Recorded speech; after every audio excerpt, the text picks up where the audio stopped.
ask you once again, Russ. Surely you're interested in making a profit. Well, yes, that's part of it. But the Dar es Salaam Bible means much more than just that to me. I will pay you $300,000 more than you paid for it. Yes. And I still don't know why. That's what bothers me. But I've explained that to you already, have I not? It is stupid for us to bicker in public. Surely a successful businessman as yourself can understand that. This way, everybody's happy. I get the Bible, you make a profit. You can't lose. I will ask you only once again. Please reconsider my offer.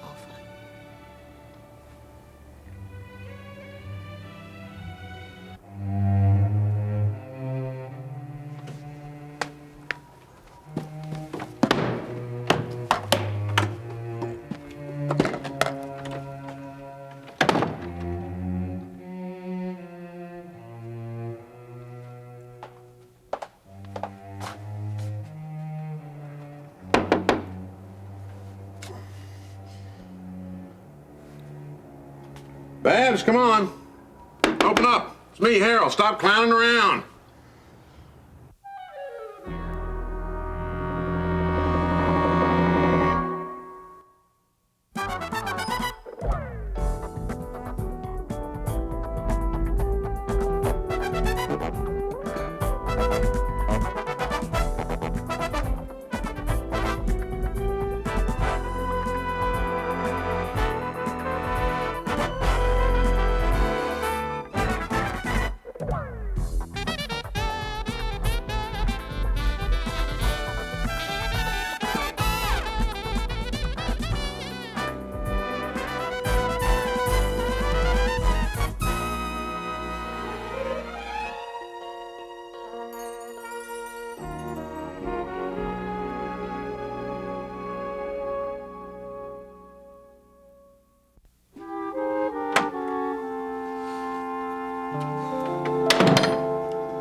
Hey, Peter! Hey, auction's already over? Oh, Peter, it was amazing. That Bible brought over $1 million. $1 million bucks? Over. Hold it.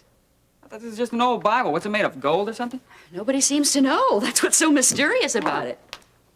Well, I bet Dr. Phillips is just jumping all over the place. Just about. Oh, imagine what the clinic can do with all that money. Yeah. Whew. Well, were the carpenters there? Yeah, Miriam was there, and Mr. Carpenter, too. He even bid on the Bible. Of course. But he dropped out early on. Stakes too high?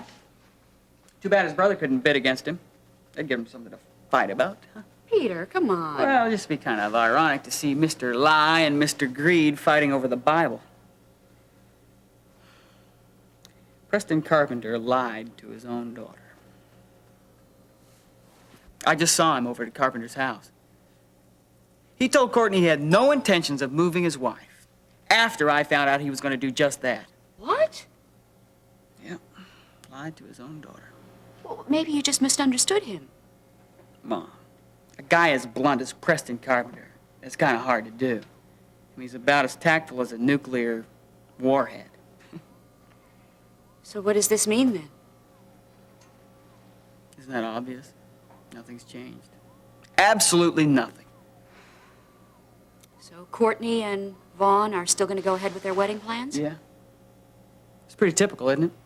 I have this way with women, kind of like Burt Reynolds. More like Georgie Porgy, you know, like the nursery rhyme? Kiss the girls, they'll start bawling and run away. That's not a literal translation. It's close enough. Peter? Peter? Peter, wait. Look, I wish things could be different. I wish for you. things could be better for Courtney. Vaughn and her father bring new meaning to the word manipulation, and she deserves better than that. Peter, look, all things work together for good. You've got to believe that, even in this. I'm beginning to believe that lying and deceit, that wins over honesty all the time. No, you know that's not true. Do I? Not in my life. Not in Courtney's. Peter, look. You're too close to this. Now, you've been hurt, and very deeply. But you can't make her decisions. Even God refuses to force us to choose the right things. The important thing to remember is that you are only responsible for the choices you make. It's a nice try, Mom. See, I feel so bad because I chose to do right, and it still didn't work out.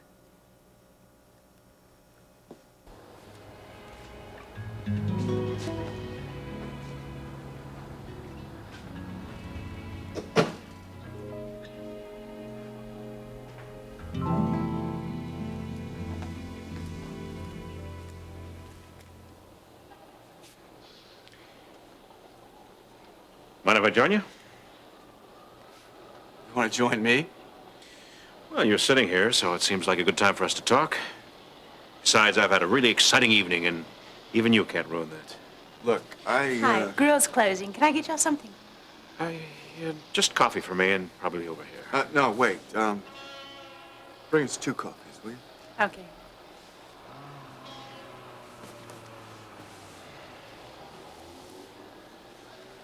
So, you're out kind of late. Yeah, sort of.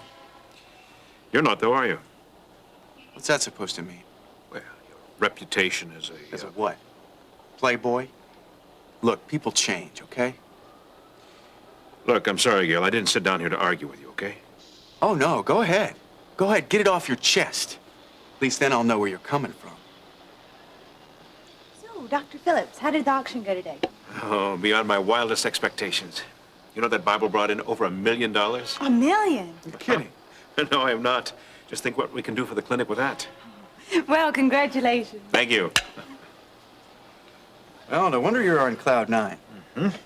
Still am. It's funny what $1 million can do to a person, isn't it? Why, it even got you to talk to me. Look, Gil, I know we started off on the wrong foot. What do you say we start again? Why? So you can tell me what a jerk I am for deserting Stacy? Isn't that what that Playboy reference was leading up to? Well, a playboy is sort of a freewheeler who backs out when commitment time comes around. And you think I backed out on Stacy? You didn't visit her in jail when she was accused of killing her mother. Look, my not visiting Stacy in jail has nothing to do with commitment. It has to do with reality. I thought she was going to be locked up for the rest of her life. Did you? That shouldn't have stopped you from seeing somebody you love. Stacy needed you. And Kate needed you at one time, too. The way I see it, you walked out on 3 commitments. It was a long time ago. I was a different person then. And I'm a different person now. Sure, I've done some playing around, but are you telling me that you didn't when you were my age? That's not the point. It is the point. It's exactly the point. People make mistakes. I made an honest mistake with Amber. No better or worse than what you did with your family. And that justifies what you did to Stacy. And God knows whoever else. Look, I love Stacy very much, and I have no intention of leaving her. Why do I find that hard to believe? Well, you shouldn't. From what I hear, you're trying to make a new beginning with someone, too. Why shouldn't Stacy and I have that opportunity? My relationships with other people have nothing to do with you and Stacy. Oh, come on. I talked to Peter. He's not blind, you know. I don't suppose he is. When you have feelings for somebody, you have to be able to express them. Found that out this afternoon when I talked to Stacy at the sanitarium. You saw Stacy. Yeah. This afternoon.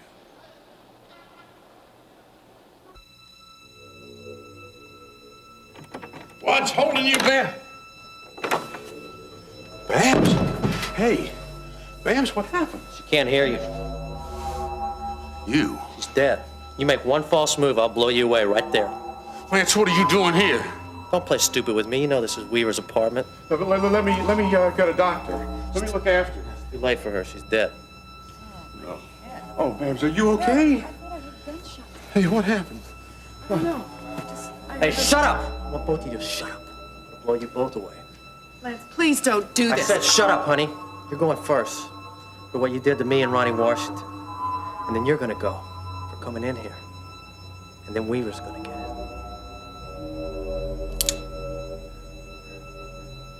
Uncle Charles, you're treating me like a juvenile. Courtney, don't you read the papers? We've got a lot of very unsavory characters running around loose. For instance, Jeremy's brother Lance broke out of jail. And I'm sure that he has no interest in me. Courtney, I just want to keep you safe and sound for your wedding. Now, if that's being protective, Methinks thou dost protest too much. But at least a telephone number so I can get in touch with you if someone should call. Someone calls. You wouldn't mean Vaughn or my father checking up on me. Well, yes. Why not? I am going out for a while. Courtney, I thought Peter Davidson was over and done with.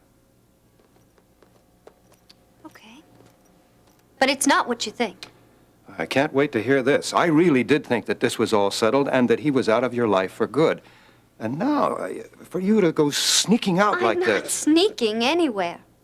I have something to straighten out before. This will be the last time I see Peter. Well, I certainly hope so. And why do you have to see him at all? You wouldn't understand. I understand that it isn't very proper for a young lady to go chasing around after someone who is not her fiancé. And now, Uncle Charles, it's getting late.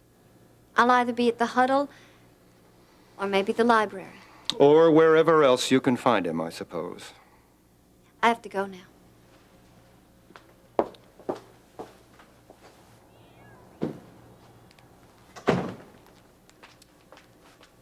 Oh, I thought someone was in here with you. I thought maybe Mr. Sumner had returned. Oh, was he here earlier? Oh, yes. He and Courtney had quite a to-do over their honeymoon plans. I just happened to hear from the kitchen. I'm sure of that. And what did they decide? That's just it. They couldn't decide.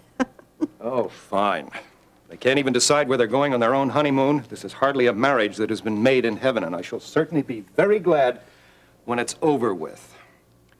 Tell me something. Where did my brother go? Oh, didn't he tell you? Tell me what?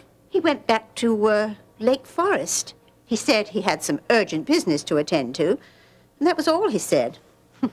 He's such a dear man, and very lonely, too.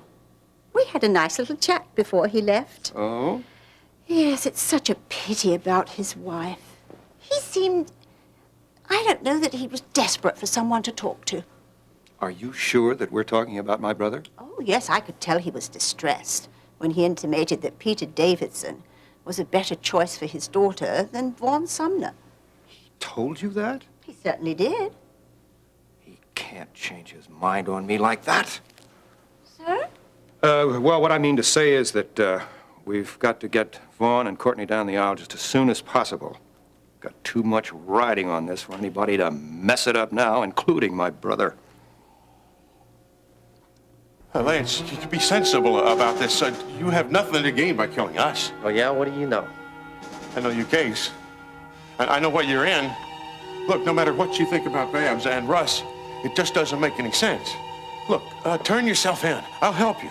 Listen, every day in my cell, I swore to kill Weaver. There ain't nothing you can say to change my mind. Nothing. Look, you have nothing to gain by killing all of us like this. 1 in 20 don't make any difference to me. Besides, by the time they find you, I'll be out of here. One word and it's over. One word. Run, it's Lance!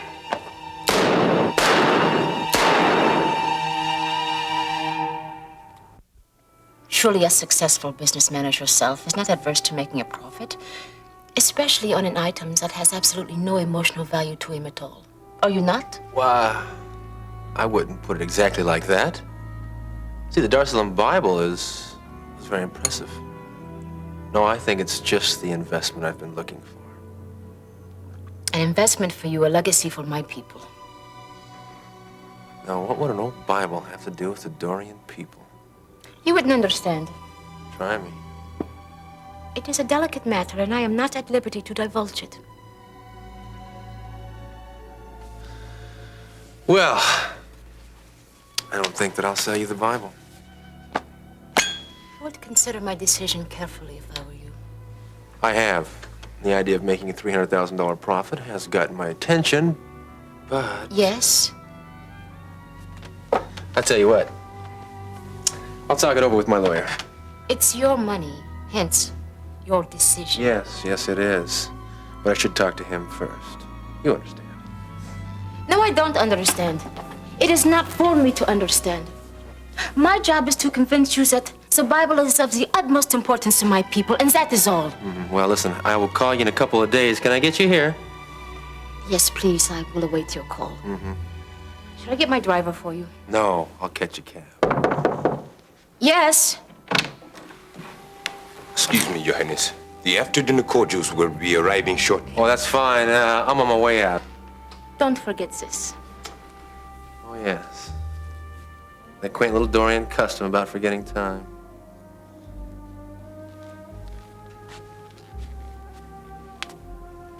Take care of it, there, big guy.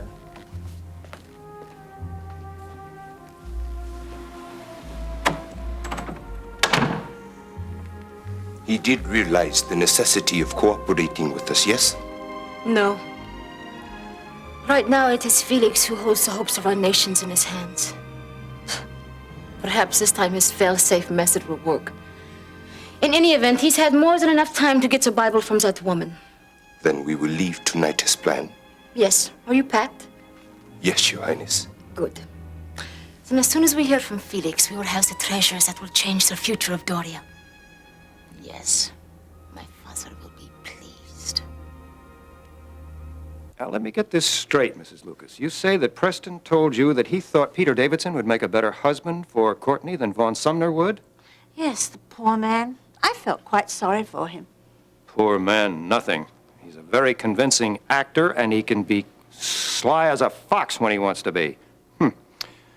I'll bet he's got something up his sleeve. Oh, I don't think so. I think it's all that going back and forth from Kingsley to Lake Forest and all the pressure that he's feeling. It's bound to take its toll.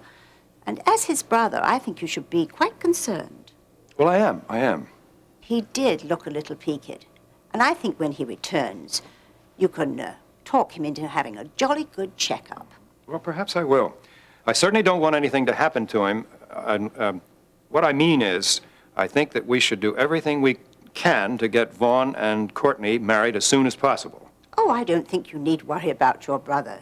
He intends to go through with the wedding, in spite of what he said about Peter Davidson. Well, finally, some good news. What's the matter? Surprised that a no-commitment playboy would go and see your daughter? Yeah, I suppose I am.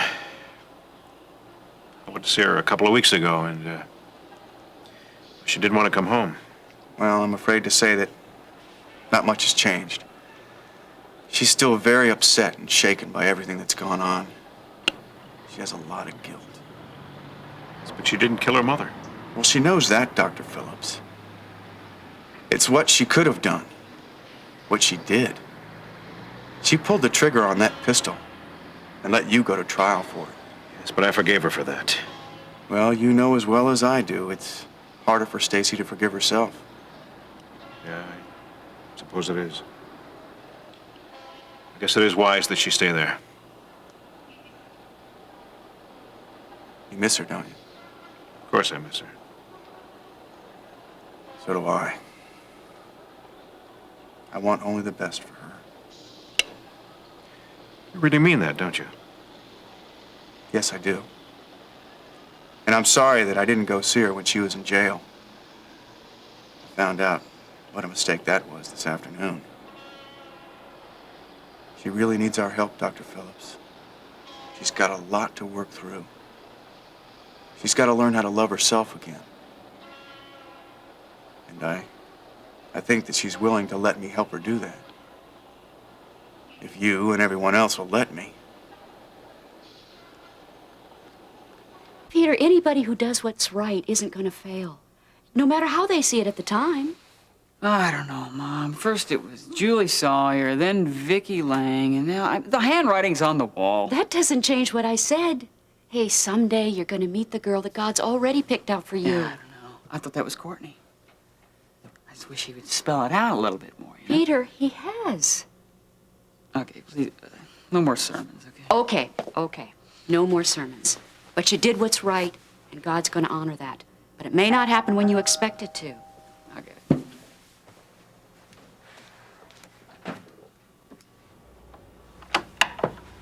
Well.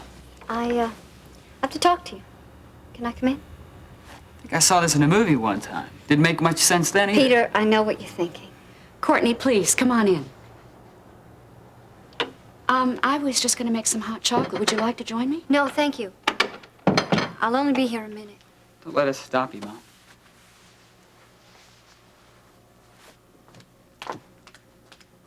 So, Peter, I had to come and see you one more time. I've never been more confused in my whole life, and I've got to know the truth. truth. Yeah. Although it won't change what I have to do, I've got to know so that I can get on with my life. Courtney, what are you talking about? Why did you lie to me?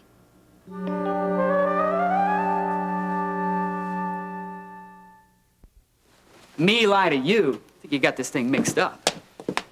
Peter, please don't make this any more difficult for me than it is. Difficult for you? I'm the fall guy for your father's scam. And he said he had no intention of moving my mother. Oh, well, look, I hate to break it to you, but he's telling you one thing and he's doing another. I don't believe you. Fine. I'm a liar. Is that why you came all the way across town to hear some more lies, huh? Peter. Listen, I hope you're satisfied with all this. Why don't you just go back to your old family and let them tell you some more fantasies, okay? All right. If that's what you want. I don't know what I want. I know I'm not a liar.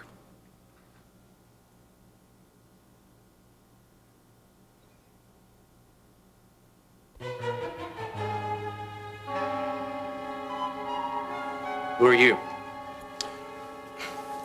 Adolf Hitler. Well, that's real funny. I tell you what, funny man, get over here with the rest of the fools. You're all gonna die. What do you say, college boy?